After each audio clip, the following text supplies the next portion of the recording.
പണ്ട് ഒരു നിമിഷം ഒരു ബീജകണം യാത്ര തുടങ്ങി. അണ്ഡവാഹിനിക്കുഴലിലെ ഇന്ദ്രിയ ബിന്ദുവായി അത് പതിയെ നീങ്ങിക്കൊണ്ടിരുന്നു. പിന്നീടത് 12.5 ഗ്രാം മാത്രം കനമുള്ള ഒരു മാംസകഷ്ണമായി മാറി. അങ്ങനെ ദിവസങ്ങളും മാസങ്ങളും കഴിഞ്ഞ് ഗർഭഗൃഹത്തിന്റെ സങ്കീർണതകൾ കടന്ന് ഒരു കുഞ്ഞ് ഈ ഭൂമിയിൽ പിറന്നു വീണു. വളർന്നു വലുതായി.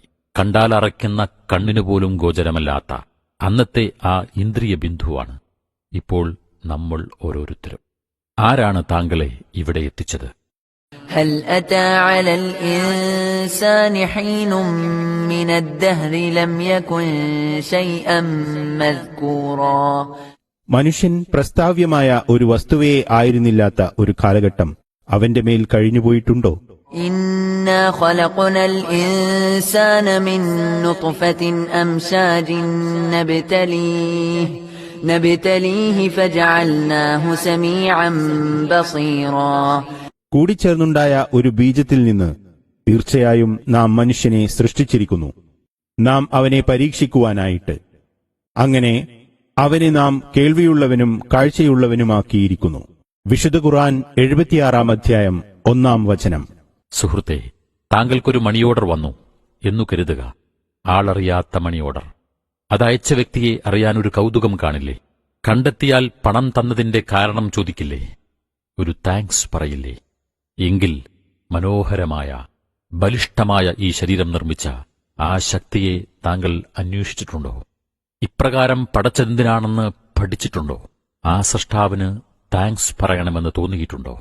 നമ്മുടെ ശരീരം മഹാത്ഭുതമല്ലേ? തലച്ചോർ, 490 കിലോമീറ്റർ നീളമുള്ള രക്തക്കുഴലുകൾ, ഒരു മസ്തിഷ്ക സെല്ലിൽ എൻസൈക്ലോപീഡിയ ബ്രിട്ടാനിക്കയുടെ 5 ഇരട്ടി വിവരങ്ങൾ ശേഖരിക്കാം. ബ്രെയിനിന്റെ നിർദ്ദേശങ്ങൾ 170 മൈൽ വേഗത്തിൽ നാഡീകോശങ്ങളിലൂടെ കുതിക്കുന്നു. എക്സ്പ്രസ് ഹൈവേയിലെ വാഹന സഞ്ചാരത്തേക്കാൾ അതിവേഗം. ഒരു സെക്കൻഡിൽ 1,00,000 സന്ദേശങ്ങൾ.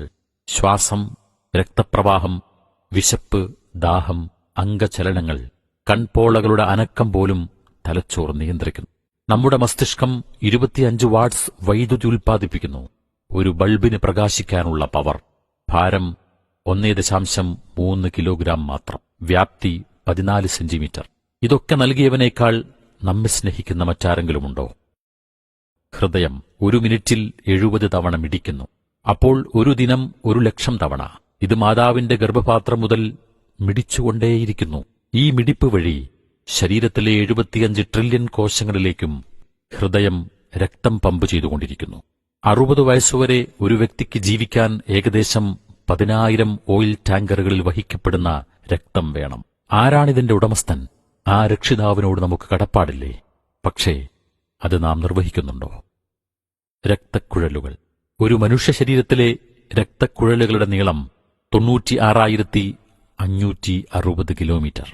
ഭൂമിയുടെ ചുറ്റളവ് 40,075 കിലോമീറ്റർ. അഥവാ ഒരൊറ്റ മനുഷ്യ ശരീരത്തിലെ രക്തക്കുഴലുകൾക്ക് തന്നെ ഭൂമിയേക്കാൾ 2 ഇരട്ടി വലിപ്പമുണ്ട്. എങ്കിൽ 700 കോടി മനുഷ്യരുടെ രക്തസഞ്ചാരപാത ഒരുക്കിയവൻ എത്ര പരിശുദ്ധൻ! ശ്വാസകോശം. രക്തക്കുഴലുകളിൽ ഓക്സിജൻ എത്തിക്കലാണ് ധർമ്മം. കാഴ്ചയിൽ ഏതാനും സെന്റിമീറ്റർ മാത്രം. എന്നാൽ ശ്വാസകോശം തുറന്നാൽ ഒരു ടെന്നീസ് കോർട്ടിന്റെ വ്യാപ്തിയുണ്ട്. ആരാണിത് ചിട്ടപ്പെടുത്തിയത്? ഒരു മുട്ടുസൂചി പോലും സ്വയംഭൂ അല്ലെങ്കിൽ ഇതെല്ലാം ആകസ്മികമാണോ? കിഡ്നി. രക്തക്കുഴലുകളിൽ മാലിന്യം എത്തുന്നത് തടയുന്നു.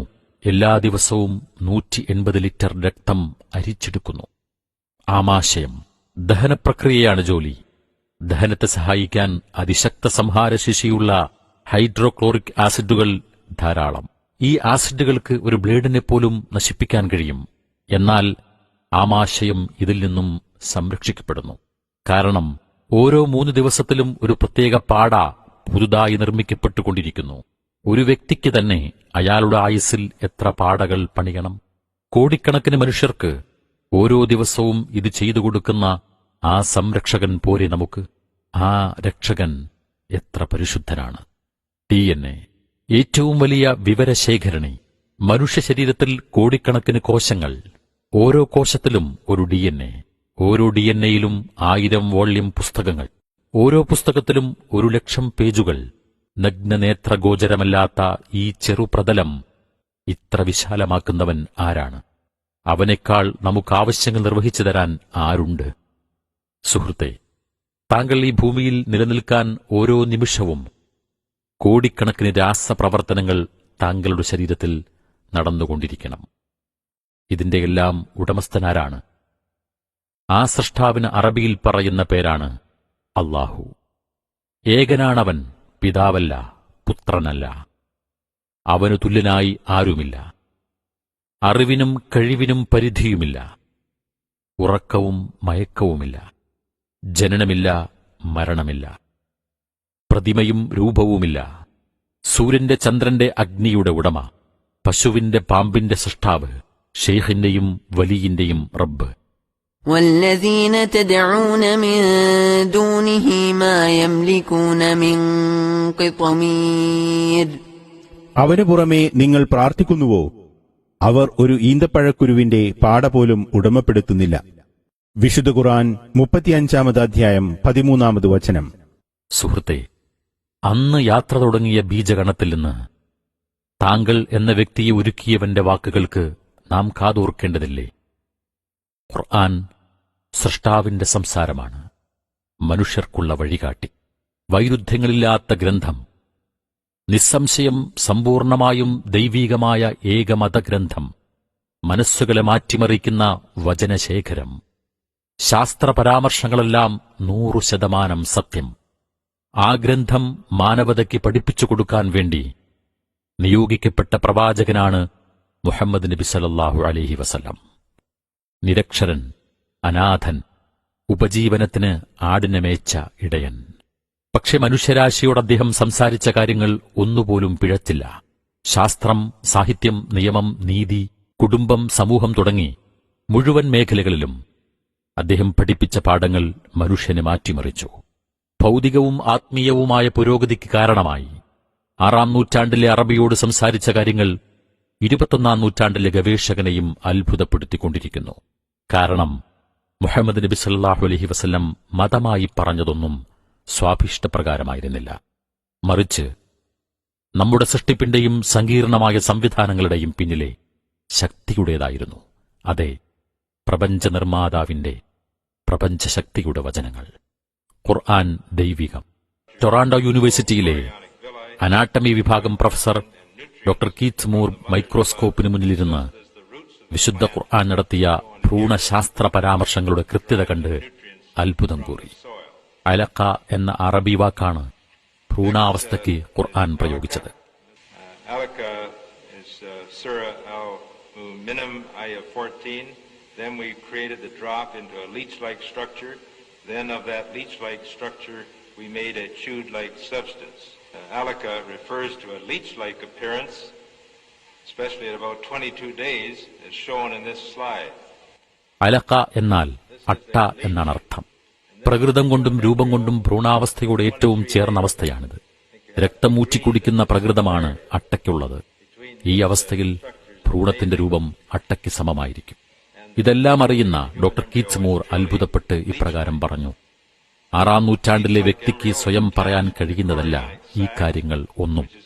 ഗർഭപാത്രത്തിൽ മനുഷ്യസൃഷ്ടി നടത്തുന്ന ദൈവം മുഹമ്മദിനെ അറിയിച്ചത് തന്നെയാകും ഇതെല്ലാം എന്ന് എനിക്ക് മനസ്സിലായി. സൃഷ്ടാവിന്റെ വചനങ്ങൾ താങ്കളെ പുതിയൊരു മനുഷ്യനാക്കും. കാന്തം ഇരുമ്പിനെ ആകർഷിക്കുന്നതുപോലെ അത് മസ്തിഷ്കത്തെ കീഴ്പ്പെടുത്തും. ആ വചനങ്ങൾ കണ്ണിലും കാതിലും ഹൃദയത്തിലും പുതിയ പ്രഭ പരത്തും. ഇരട്ടമുഖം, തിന്മ പുരണ്ട മനസ്സ്, അശാന്തി നിറഞ്ഞ കുടുംബം, മദ്യം, മയക്കുമരുന്ന് തുടങ്ങി ഇരുട്ടിന്റെ അപശബ്ദങ്ങൾ കെട്ടടങ്ങും. إن هذا القرآن يهدي للتي هي أقوم ويبشر المؤمنين الذين يعملون الصالحات أن لهم أجرا كبيرا. തീർച്ചയായും ഈ ഖുർആൻ ഏറ്റവും ശരിയായതിലേക്ക് വഴി കാണിക്കുകയും സൽക്കർമ്മങ്ങൾ പ്രവർത്തിക്കുന്ന സത്യവിശ്വാസികൾക്ക് വലിയ പ്രതിഫലമുണ്ട് എന്ന സന്തോഷവാർത്ത അറിയിക്കുകയും ചെയ്യുന്നു. വിശുദ്ധ ഖുർആൻ 17-ാം അധ്യായം 9-ാം വചനം. ഈ വേദഗ്രന്ഥത്തെ തന്റെ ജീവിത വഴിയായി സ്വീകരിച്ച ഒരാൾക്ക് ISIS പോലെയുള്ള നിഗൂഢ ശക്തികളുടെ ഭാഗമാകാൻ കഴിയില്ല. പ്രത്യുത അവർക്കെതിരിൽ നിലകൊള്ളുകയും ചെയ്യും. കാരണം ഈ ഗ്രന്ഥം മുന്നോട്ടുവെക്കുന്ന ദാർശനിക തലം അത്രമേൽ ഉജ്ജ്വലമാണ്, മാനവികമാണ്. നിർബന്ധിത മതപരിവർത്തനം നിഷിദ്ധമാക്കിയ മതഗ്രന്ഥമാണ് വിശുദ്ധ ഖുർആൻ. لا إكراه في الدين قد تبين الرشد من الغي فمن يكفر بالطاغوت ويؤمن بالله فقد استمسك بالعروة الوثقى لا انفصام لها والله سميع عليم. മതത്തിന്റെ കാര്യത്തിൽ ബലപ്രയോഗമേ ഇല്ല. സന്മാർഗം ദുർമാർഗത്തിൽ നിന്ന് വ്യക്തമായി വേർതിരിഞ്ഞു കഴിഞ്ഞിരിക്കുന്നു. ആകയാൽ ഏതൊരാൾ ദുർമൂർത്തികളെ അവിശ്വസിക്കുകയും അല്ലാഹുവിൽ വിശ്വസിക്കുകയും ചെയ്യുന്നുവോ അവൻ പിടിച്ചിട്ടുള്ളത് ബലമുള്ള ഒരു കയറിലാകുന്നു, അത് പൊട്ടിപ്പോകുകയേ ഇല്ല. അല്ലാഹു എല്ലാം കേൾക്കുന്നവനും അറിയുന്നവനുമാകുന്നു. വിശുദ്ധ ഖുർആൻ 2-ാം അധ്യായം 256 വചനം. ഒരു വ്യക്തിയെ അന്യായമായി കൊല്ലുന്നത് സർവ്വമനുഷ്യരെയും കൊല്ലുന്നതിന് തുല്യമാണെന്ന് പഠിപ്പിച്ച ഗ്രന്ഥം. ഒരാൾക്ക് ജീവിതം നൽകിയാൽ മനുഷ്യർക്ക് മുഴുവൻ ജീവൻ നൽകുന്നതിന് തുല്യമാണെന്നരുളിയ മഹാവേദം. പണക്കാരന്റെ വിയർപ്പിൽ ദരിദ്രന് 2.5% അവകാശമാക്കിയ ഗ്രന്ഥം. മാതാപിതാക്കളുടെ സംരക്ഷണത്തെക്കുറിച്ച് പഠിപ്പിച്ച ഗ്രന്ഥം. ദമ്പതികളുടെ കടമകളെക്കുറിച്ച് സംസാരിച്ച ഗ്രന്ഥം. വർണ്ണവെറിയെയും ജാതിപ്പൂരനെയും നിരാകരിച്ച ഗ്രന്ഥം. ഇതര മതസ്ഥരുടെ ദൈവങ്ങളെ ചീത്ത വിളിക്കരുതെന്ന് പഠിപ്പിച്ച വിശുദ്ധ ഗ്രന്ഥം. സഹജീവിയെ ദുഷിച്ചു പറയുന്നത് ശവം തിന്നുന്നതിന് തുല്യമാണെന്നുണർത്തിയ ഗ്രന്ഥം. മരണം ക്ഷണിക്കപ്പെടാത്ത അതിഥി. പണക്കാരനും പണിക്കാരനും രാജാവും പ്രജയും ഒരുപോലെ അനുഭവിക്കുന്ന പ്രതിസന്ധി. സെക്കൻഡുകൾ കൊഴിഞ്ഞു വീഴുന്നത് ആ അതിഥിയെ തേടിയാണ്. അപ്രതീക്ഷിത നിമിഷത്തിൽ അത് കടന്നെത്തുന്നു. സ്വപ്നങ്ങളെ അത് കടന്നാക്രമിക്കുന്നു. മരണം ജീവിതാന്ത്യമോ? أيحسب الإنسان أن لن نجمع عظامه بلى قادرين على أن نسوي بنانه. മനുഷ്യൻ വിചാരിക്കുന്നുണ്ടോ നാം അവന്റെ എല്ലുകളെ ഒരുമിച്ചു കൂട്ടുകയില്ലെന്ന്? അതെ, നാം അവന്റെ വിരൽ തുമ്പുകളെപ്പോലും ശരിപ്പെടുത്താൻ കഴിവുള്ളവനായിരിക്കെ.